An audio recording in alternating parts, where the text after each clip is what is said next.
Turn the lights back on. Wow. Retro Electro Tech. When real audio ruled the world.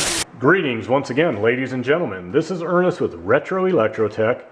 And in the first video concerning this 1976 Pioneer SX550, I serviced all of the potentiometers and switches, some of which were exhibiting a lot of noise and even some intermittent signal loss, and I pointed that out in the first video.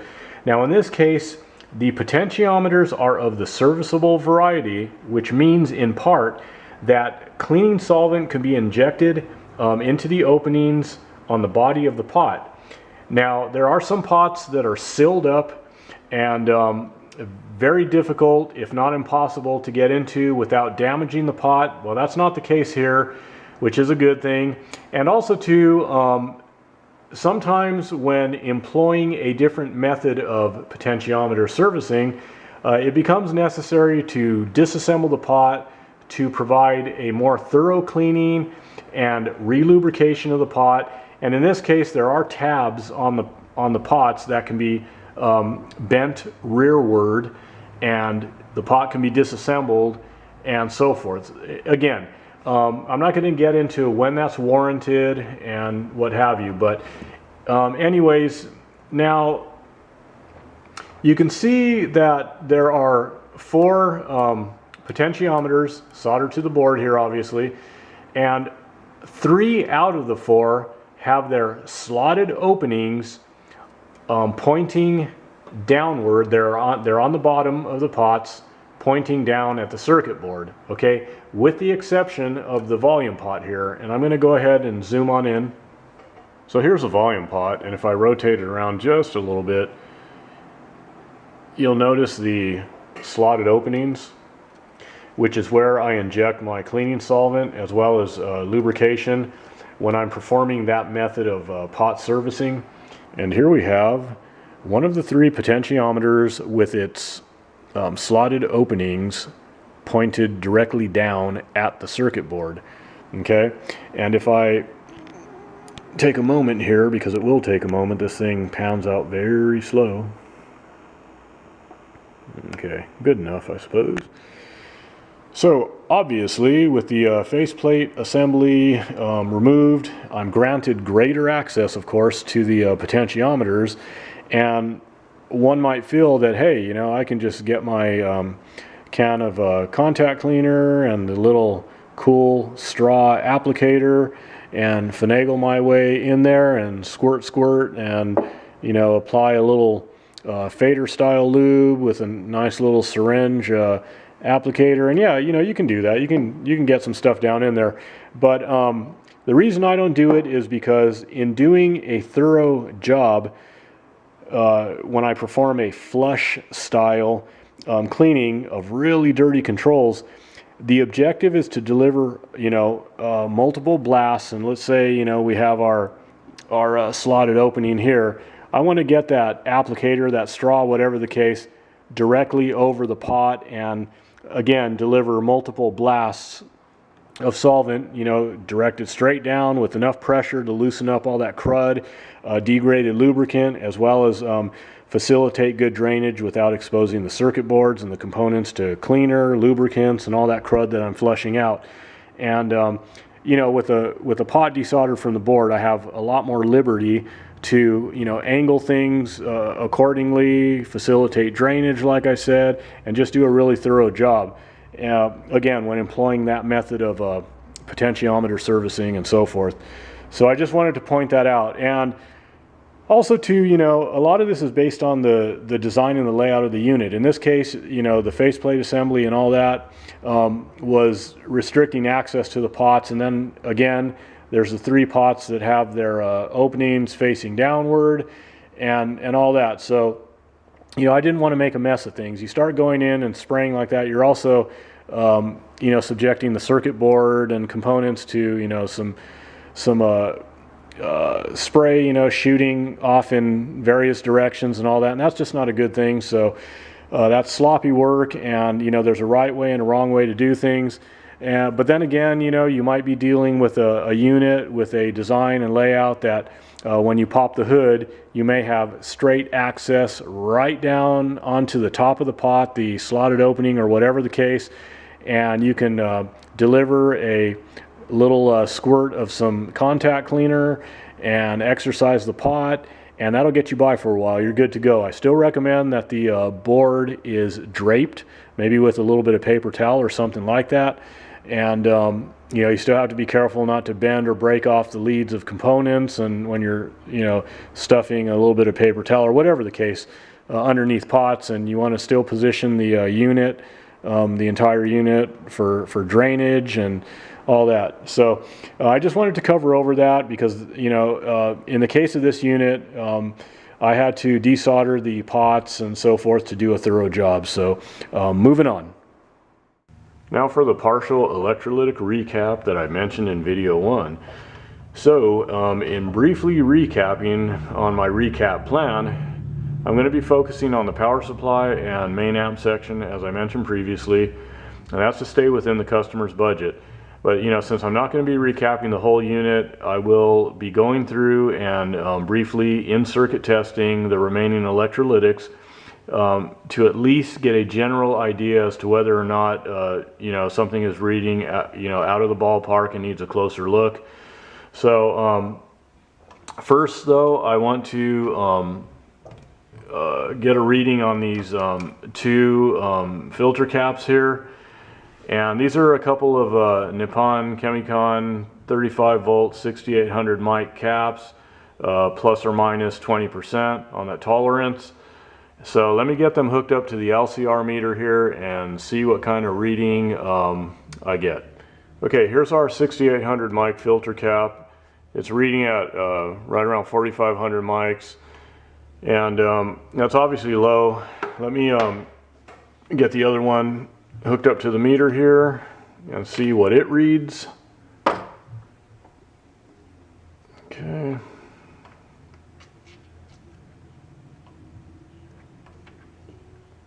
These are some pretty short leads, no doubt. Okay, we're also getting a reading of 4500 mics, and at our minus 20% tolerance rating on these caps, we should be in the neighborhood of right around 5400 mics. So just based on the low capacitance readings of these two caps and the age, of course, it would be a good idea to replace them, and that's what I'm going to do. So I'll be back once I recap and begin you know, reassembly and final testing.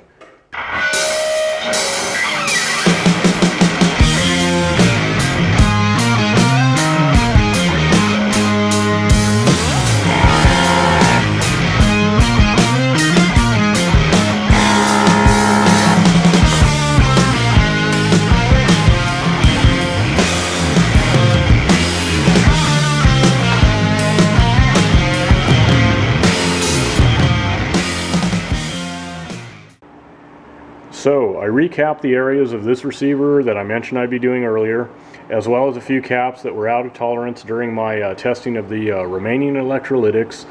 Otherwise, the others tested well. My replacements were Nishikans throughout, and these two Cornell Doublier 50 volt 6800 mic caps that are replacing the original 35 volt 6800 mic Alnas. Now that being said, it's time to get this Pioneer SX550 music machine reassembled.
And just like that, everything is mostly reassembled.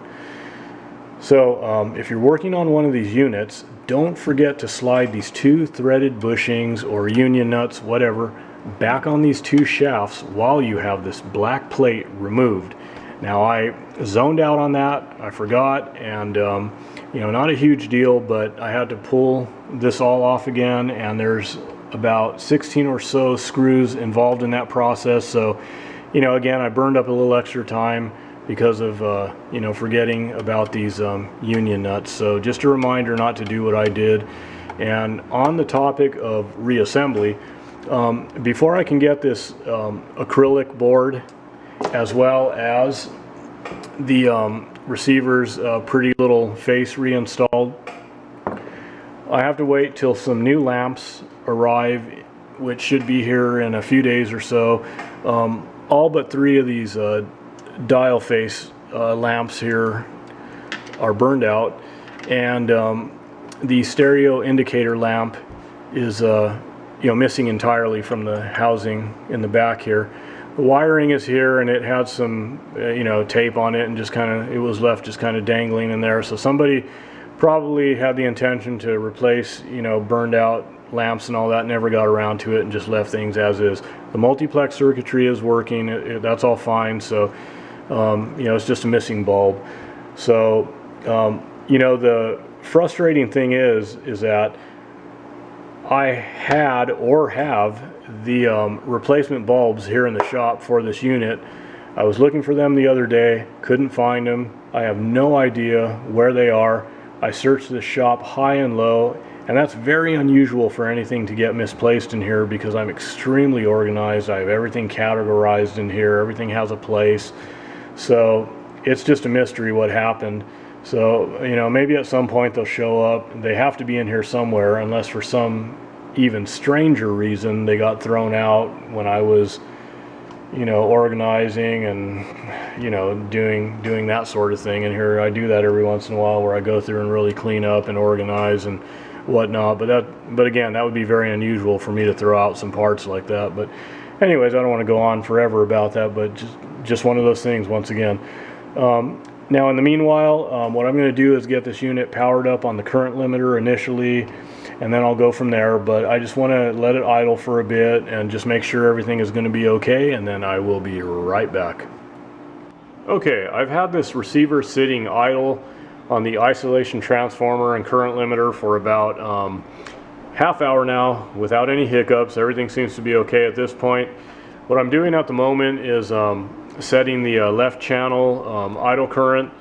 And when I first hooked up these probes to the left channel test points, I had a reading of about 15 millivolts, which according to factory spec, the acceptable range is between 15 and 40 millivolts, but it actually should be set right around 25 millivolts. And as you can see, I'm close enough. I'm not going to split hairs. And you know, it's a pretty touchy adjustment anyways, so you know, it bounces around a bit. So what I'm going to do now is move these probes on over to the right channel test points and see where everything is sitting there. Okay, so I'm on the right channel test points now, adjusting the idle current as mentioned a moment ago, and we are way below where we should be. Factory spec again indicates between 15 and 40 millivolts. We're at what, 5.8 millivolts, and anyways, it should actually be set at 25. Okay, so let me go ahead and reach on in here. It's a hard reach getting back here because the test point is tucked under the transformer, but fortunately the VR is accessible here. Let me get in there and get this up here. Boy, that's jumpy.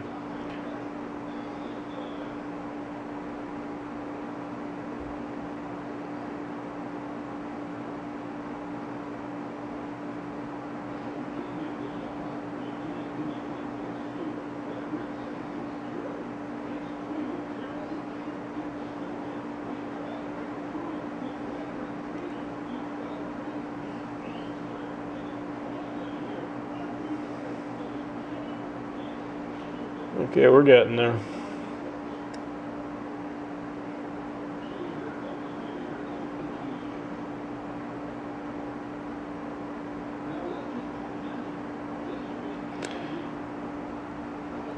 Okay, close enough. I'm going to monitor that for a little bit, and then I'll be right back. Okay, so everything is wrapped up with the idle current adjustments, and everything is looking good in that regard. The only other issue that I'm having at this point is with the balance control. When it's centered, everything is balanced as it should be. However, when I rotate the pot to the right or to the left, instead of isolating the corresponding channel, there's still some diminished audio on the opposite side. So if I rotate the pot to the right, there's still some diminished audio on the left. And not a big deal. I'm going to dive into the balance control circuitry and suss out the problem. But let me go ahead and demonstrate what I'm talking about. Now, I'm not able to pull in too many channels where I'm located, but there's a local country station here that I could pull in pretty good. So let me go ahead and get to it and demonstrate the problem.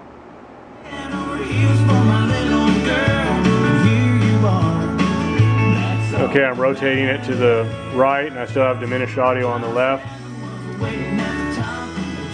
Rotated it to the left, still have diminished audio on the right. And back to center. Okay, so there you have it.